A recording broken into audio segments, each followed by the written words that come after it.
Give thanks with a grateful heart.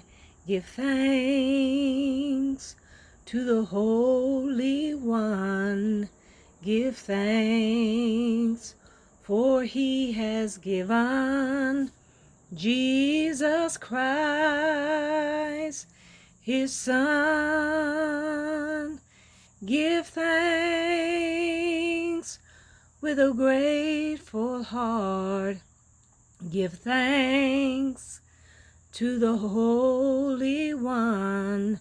Give thanks, for he has given Jesus Christ, his Son.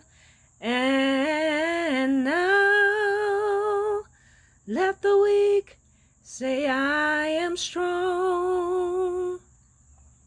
Let the poor say, I am rich, because of what the Lord has done for us.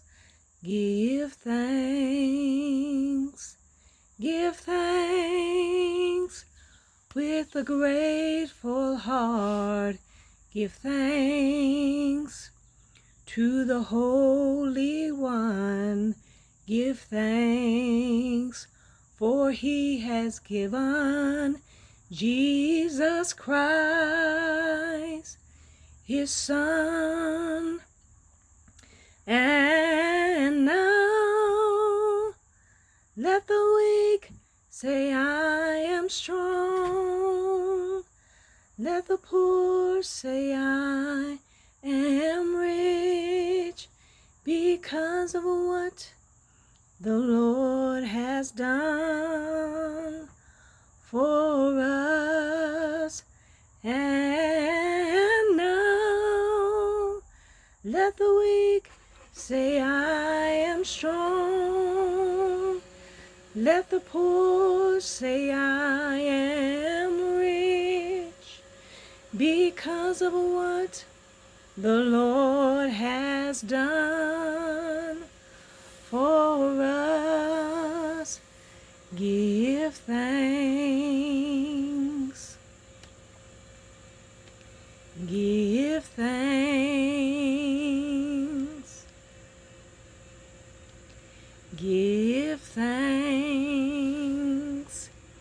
Hello, hello, hello, everybody. I pray that you are well, that you all had a blessed and safe Labor Day. I was able to enjoy some time with my family, which I'm always grateful for that. I was sitting here on the porch just taking a break from everything. It's been kind of crazy this morning with phone calls coming in. And I was just thinking about what God has done and just being grateful for what he is doing in my life and the life of my family and what he's brought me through yet again. I sometimes or have been thinking about things that I have somewhat what we call failure or not succeeded in. And sometimes we look at failure as being bad, and actually failure is what causes us to be successful.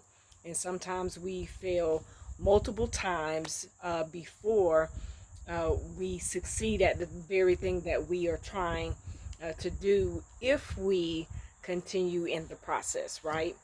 And I was thinking about how last semester, summer semester, for those of you who know me and have been following me, I started back to school last summer after almost 25 years. I've been wanting to go back for years. And through challenges, was married, having children, and I had to put aside some of the things I wanted to do, and also because of fear of going back and not knowing if I could do it or not being successful in it. And so I felt, the urgency and the push from God with telling me I needed to get it done. So I went ahead and registered, and God has tremendously been blessing. But since we started this pandemic, as many of us have been experiencing overwhelming anxiety, panic attacks, last semester I really thought I was about to have a nervous breakdown, because of dealing with everything, working from home, doing school from home, which I was already kind of doing that anyway. Um, and then everything else that I'm involved in and trying to do. Also, my girls are doing school virtually, so trying to make sure that they have everything that they need, and they're doing okay. And it was very different. It has been different.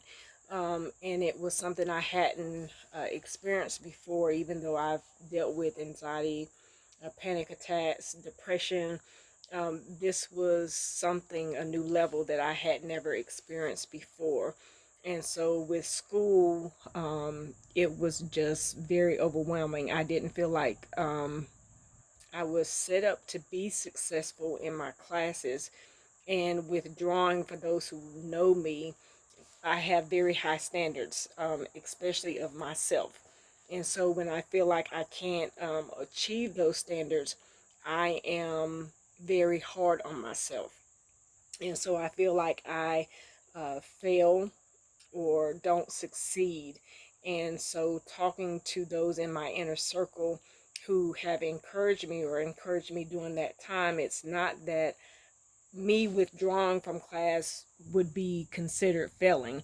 It's realizing or recognizing where I was at the time and at the moment, and that my mental health was more important, and that I needed that time to be able to step away so I could gather myself. I think the biggest thing for me is me not wanting to lose momentum. So me not wanting to step away and then not go back, because there has been several times that um, I have done so and then I didn't go back to it, or when I did go back to it, it wasn't the same. It wasn't the same momentum that I had before. So I was afraid or fearful of, if I stepped away, with having the same desire with going back. So I was glad that I did step away and was able to get that time and that relief that I needed to just relax, because I've been nonstop since last summer when I started school. So just trying to manage it all. And sometimes we are so hard on ourselves that we don't think that it's okay, because we are considered or supposed to appear, especially those of us who are leaders, and especially in the Christian community, that we're supposed to appear strong all the time. And it appears, if we're not strong, that we're weak. And actually, when we're weak, we are still made strong. In 2 Corinthians 2 and 9, and I am paraphrasing, when we are weak, then thou art strong. So even in our weak moments, when we allow God to step in, because we're connected with Him, and because of Him, we carry on the strength of the Lord, and that's what carries us through every situation, every problem, every circumstance, anything that we are going through or experiencing. We are able to make it because it is not in our own strength. It is in the strength of the Lord that we are able to go through. And so when I was reminded of that, and I took that time for myself, and not being so hard on myself. Now I, entered back into school this fall semester, and I'm doing okay. You know, sometimes it's okay to not be strong, and it's okay to be able to step away, because you are important. Your mental health is important, and we don't stress that enough, especially in our community, within the Black community, and even within the Christian community, because we are supposed to always appear that we're strong. But if we don't take the time for ourselves to step away, if we don't take the time out to step away and replenish ourselves, then we are not going to be able to give back out to those who need us. So I just wanted to encourage you today, and I pray that God will renew you, He will strengthen you, He will restore you, and that even in your weak moments that you will still remain strong. I pray that you will be able to continue in those things that He has given you to do, that He will give you the strength and the guidance and the peace that you need. Know that you're not alone in this fight, but we're in it together. So let's go. Pick yourself up. Even when you fail or you have faltered, you can go to Him and ask for forgiveness and get back up again and continue to move forward. So let's go, because you got work to do, and there's somebody who needs what you've got. Let's go.